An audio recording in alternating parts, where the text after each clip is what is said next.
In this video, I'll be showing you how you can edit or change your username on AliExpress account. Simple and easy. So to do this, now let's tap on our account at the bottom right corner of our screen.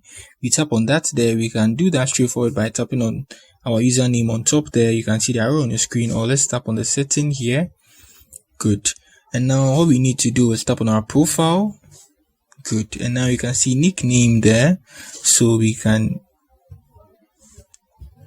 use any of, let's use our channel's name, okay bro, and let's use our channel name here. Now let's save. Good. And now that's our channel name. Yeah, so that's it on how you change your account name on AliExpress. It's going to take effect when your app reloads. It's going to take effect. So that's it. Very simple and easy. If you are new here, you give me a like and subscribe to my channel. Peace.